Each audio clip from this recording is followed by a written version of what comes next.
विष्णु जैन जी, अब तो 21 तारीख को इस पूरे मामले में सर्वे में क्या है एएसआई के, इसके बारे में पता चलेगा। लेकिन आज जो कुछ भी हुआ है उसको किस रूप में आप देख रहे हैं? अपनी जीत को लेकर अब आगे कैसे बढ़ेंगे विष्णु जैन और हिंदू पक्ष के लोग, जबकि मुस्लिम पक्ष की कुछ आपत्तियां भी आज कोर्ट में दर्ज कराई गई हैं? देखिए, मुझे लगता है कि आज ज्ञानव्यापी के केस में आर्कियोलॉजिकल सर्वे की रिपोर्ट फाइल होना इस केस में टर्निंग पॉइंट साबित होगा। और अभी तो ये रिपोर्ट सील कवर में फाइल की गई है और सबसे हैरान करने वाली बात यह है कि अंजुमन इंतजामिया ने कोर्ट में दरखास्त लगाई कि इस रिपोर्ट को पब्लिक ना किया जाए, जबकि ऐसा कोई प्रोसीजर सीपीसी में नहीं है। हम सब जानते हैं कि कोर्ट की जो हियरिंग होती है वो एक पब्लिक प्रोसीडिंग होती है। आज तो हम उस दौर में देख रहे हैं जहां पे सुप्रीम कोर्ट के जजमेंट्स का लाइव टेलीकास्ट किया जाता है। 370 के मामले में सुप्रीम कोर्ट की पूरे जजमेंट डिलीवरी को लाइव टेलीकास्ट किया गया। राम मंदिर में बहुत सारी हियरिंग्स का लाइव टेलीकास्ट हुआ, बहुत सारे हाईकोर्ट्स की हियरिंग का लाइव टेलीकास्ट हो रहा है। इस दौर में अंजुमन इंतजामिया कह रहा है कि कोर्ट में जो डॉक्यूमेंट फाइल किए जा रहे हैं उसको पब्लिक ना किया जाए। मैं ये पूछना चाहता हूं सवाल कि अगर उस रिपोर्ट में ऐसा कुछ नहीं है तो उसको पब्लिक करने से डर क्या है? और सबसे इंपॉर्टेंट बात यह इंडियन एविडेंस एक्ट के खिलाफ बात हो रही है, क्योंकि कोर्ट की जो प्रोसीडिंग होती है वो पब्लिक प्रोसीडिंग होती है, कोई सीक्रेट या इन कैमरा प्रोसीडिंग नहीं होती है। और ये तो क्लियर लॉ का वायलेशन है। जिस तरह से आज अंजुमन इंतजामिया ने बात कही कि भाई इस रिपोर्ट के बारे में बात ही ना की जाए, मुझे लगता है बहुत सारे फैक्ट अभी हमारे पे, मैं आपको बताना चाहता हूं चित्रा जी, गैग ऑर्डर लगवाया गया है। 10 अगस्त 2023 को अंजुमन इंतजामिया कोर्ट गई और कहा जो सर्वे में मिल रहा है वो ना बताया जाए, इसलिए हम नहीं बता सकते हैं आपको कि सर्वे में क्या क्या मिला। बहुत सारी चीजें मिली हैं पर हम नहीं बता सकते। अब जब रिपोर्ट आई है तो कह रहे रिपोर्ट के बारे में ना बताया जाए। वजह तो क्या ये सिर्फ और एक कोशिश की जा रही है जो फ्रीडम ऑफ स्पीच और एक्सप्रेशन है उसको रोकने की।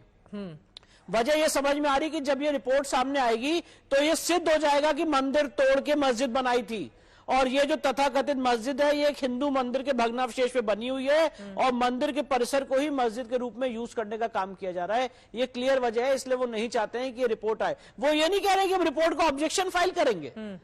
मतलब सीपीसी में जो उनको सुप्रीम कोर्ट ने इजाजत दी है, सुप्रीम कोर्ट ने 4 अगस्त के ऑर्डर में बहुत स्पष्ट रूप से लिखा था कि जो भी रिपोर्ट आएगी आप उसको ऑब्जेक्शन दीजिएगा। ऑब्जेक्शन नहीं देना है, वो ये कह रहे रिपोर्ट दिखाई ना जाए, बताई ना जाए। जो 4 वादनी महिलाओं ने रिपोर्ट के लिए एप्लीकेशन दी थी, यहां से लेकर सुप्रीम कोर्ट तक लड़ाई की थी, हमें रिपोर्ट की कॉपी ही ना दी जाए, उनके वकीलों को ही कॉपी ना दी जाए, तो हम रिपोर्ट जब पढ़ेंगे नहीं तो ट्रायल आगे कैसे पढ़ेगा?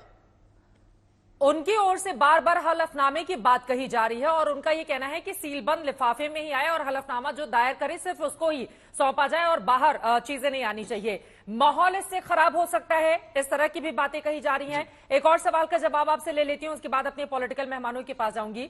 और विष्णु जैन जी, बार बार 1991 के वर्शिप एक्ट को लेकर भी मुस्लिम पक्ष के अपने तमाम दावे हैं ज्ञानवापी को लेकर,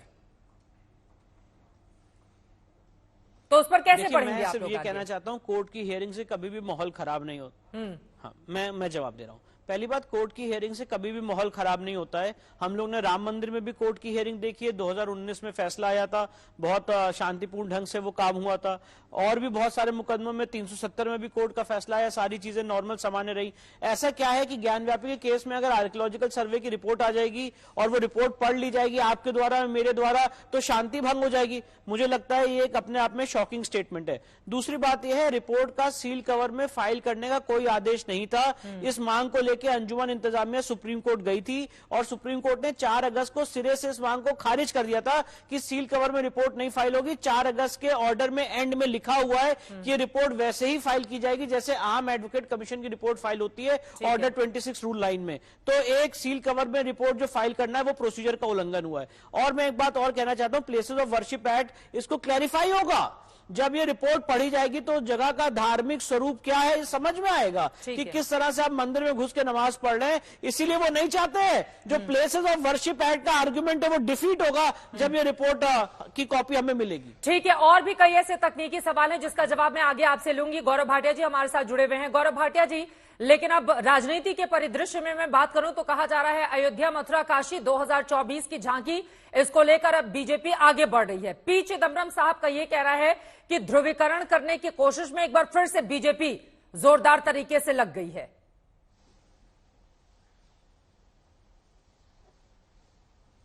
चित्रा जी, देखिए, मैं समझता हूं ये जो एएसआई की रिपोर्ट है इसका स्वागत होना चाहिए। और ऐसा प्रतीत होता है कि जो हिंदू पक्ष है उसके दावे को बहुत बड़ा बल मिलता है, क्योंकि जो हिंदू संस्कृति से जुड़े हुए चिन्ह हैं, प्रतीक हैं, वो सब पाए गए हैं। ये आपका चैनल भी दिखा रहा था।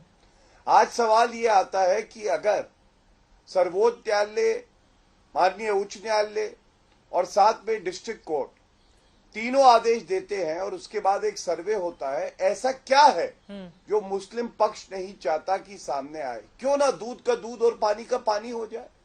अगर आक्रांताएं की गई हैं और चिन्ह मिल रहे हैं कि मंदिर तोड़े गए हैं और हिंदू समाज इतना सहिष्णु है, उसकी आस्था कानून में है कि वो कानून के रास्ते से जाके अपना हक मांग रहा है, उसमें रोक लगाना या धमकी देना कानून व्यवस्था ध्वस्त हो जाएगी, ये तो बहुत ही अराजक मानसिकता को दिखाता है, जो चिंताजनक है। दूसरी बात, क्या कानून व्यवस्था वाकई ध्वस्त हो जाएगी? योगी आदित्यनाथ जी मुख्यमंत्री हैं, ये टूटी साइकिल वाले मुख्यमंत्री नहीं हैं।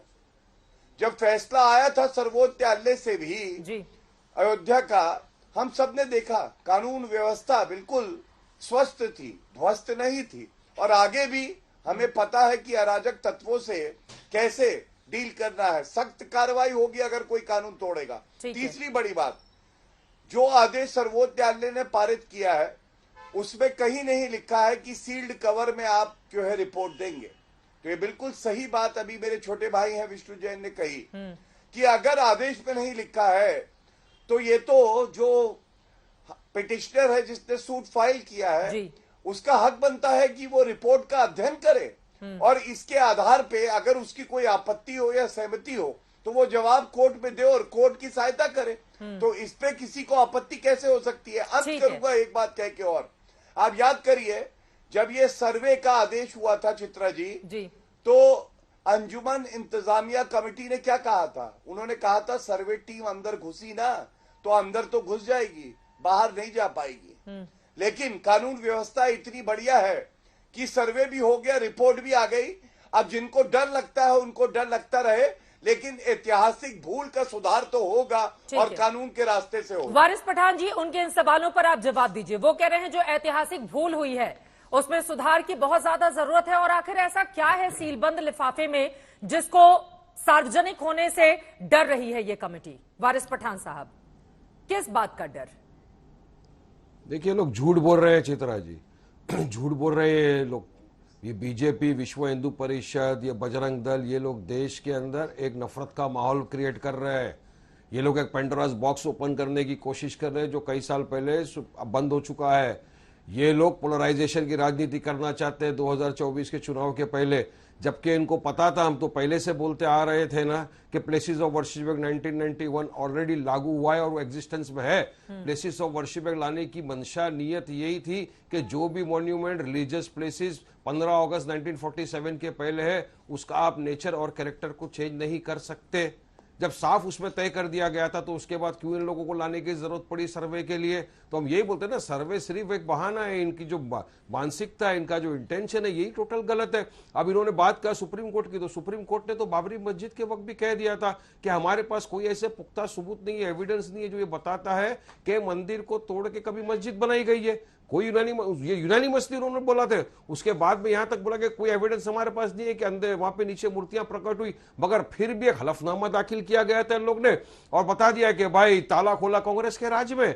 फिर बोल दिया रात के अंदर मूर्तियां प्रकट हो गई और एक हलफनामा दाखिल कर दिया कोर्ट में। उसके बावजूद धोखे से 6 दिसंबर 1992 को हमारी बाबरी मस्जिद को लोगों ने शहीद कर दिया।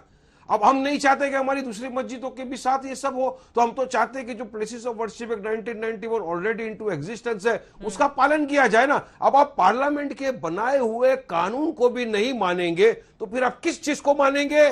क्या जरूरत है आपको सर्वे करने की? अभी आप शाही ईदगाह के सर्वे के पीछे चले गए, जबकि सबको पता है पूरे देश को 9 जनवरी को सुनवाई होनी थी, फिर भी आप इलाहाबाद हाई कोर्ट के अंदर जाते हो, वहां से ऑर्डर लेके आते हो कमिश्नर का। क्या आपकी मंशा है? या आपको पोलराइजेशन करना है या आपको पार्लियामेंट का जो पास किया वो ऑर्डर है उसको मान्यता देनी है? और यहां बैठ के झूठ। देखिए, एक सत्य है, जो सच्चाई सबको माननी होगी जो सुप्रीम कोर्ट ने बाबरी मस्जिद के वक्त भी कहा था हाँ। कि वहां पर कोई ऐसा पुख्ता सबूत नहीं कि मंदिर को तोड़ के मस्जिद बनाया। ये मानिए कि इस तरह का कोई एविडेंस है ही नहीं, ये सिर्फ आपका झूठ और भरम है, और जो चीज जहां थी वैसी ही रहेगी। ठीक और है। शाही ईदगाह की तो मैं बात करूंगा, गौरव भाटिया को तो पता भी नहीं है वहां पे क्या हुआ है। शाही ईदगाह का तो ऑलरेडी मैटर सेटल हो चुका है। 1968 में एक सेटलमेंट का एग्रीमेंट हुआ था ईदगाह ट्रस्ट का और वहां के जो कृष्ण भूवि ट्रस्ट वाले थे उनके बीच में, कोर्ट के जरिए।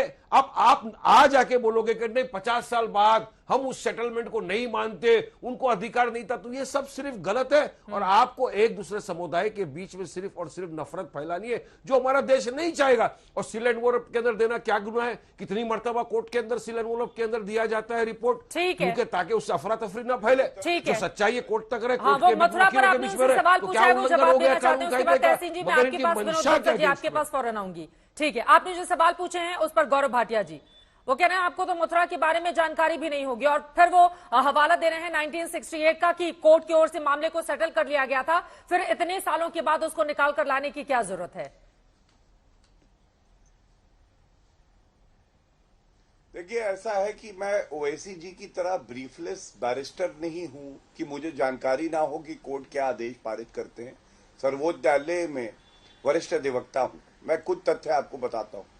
देखिए, तर्क देखिए वारिस जी का, उसमें विरोधाभास है। एक तरफ इन्होंने कहा कि इलेक्शंस को देख के किया जा रहा है, तो मैं इनको याद दिलाऊंगा कि जो अयोध्या का ये लोग कहते हैं कि वहां पे विवादित ढांचे को गिराया गया, तो वो तो 450 साल से चल रहा था। 450 साल से जो चल रहा था वो इलेक्शन के मद्देनजर कैसे हुआ? ऐसे ही ये मामला जो है, इलेक्शंस तो 2024 में है, लेकिन ये सूट तो बहुत पुराना है, इसलिए इसको इलेक्शन से ना जोड़े। मैं इनको बता दूं, जैसे आप कहते हो ना हमारी बाबरी मस्जिद, हम भी कहते हैं हमारे राम, हमारे शिव भगवान, हमारे कृष्ण भगवान। और जब कृष्ण भगवान और शिव भगवान की कृपा हो गई, जैसे अयोध्या में न्याय हुआ है वैसे यहां भी न्याय हो जाएगा। कम से कम न्यायपालिका में आस्था रखिए। और एक बड़ी बात कहता हूं चित्रा जी, ये देखिए क्या विचित्र बात है कि जहां जहां हिंदुओं की आस्था है, बड़े बड़े मंदिर हैं हमारे भगवानों के, चाहे अयोध्या हो, काशी हो, चाहे वो मथुरा हो, आप मुझे ये बताइए वहीं पे मस्जिद बगल में एक ही दीवार लगी हुई कैसे आ जाती है?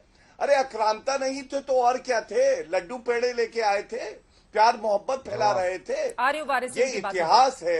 अगर इतिहास में कोई भूल हुई है, मुस्लिम समाज को आज चाहिए कि वो अपनी भूल का सुधार करें, कहें हिंदू हमारे भाई हैं, उनको उनका हक मिले। और तीनों जहां पे हम लोग कह रहे हैं मुकदमों की बात हो रही है, अयोध्या में तो निर्माण हो ही रहा है, उसी तरह से काशी में और मथुरा में मुसलमान समाज को आगे आके हिंदुओं को उनका हक देना। वारिस इस पर आप अपनी बात कह लीजिए। विष्णु जैन जी, मैं फौरन आपके पास आ रही हूं, आप हाथ खड़ा कर रहे हैं। एक बार वारिस पठान जी अपनी असहमति जता रहे थे गौरव भाटिया की बातों से। देखिए, मैं गौरव भाटिया की बात से जरा भी सहमत नहीं हूँ। झूठ पे झूठ बोले जा रहे हैं ये। इन्होंने कहा कि अयोध्या में हमारे साथ न्याय हुआ। नहीं गौरव भाई, हमारे साथ अन्याय हुआ है।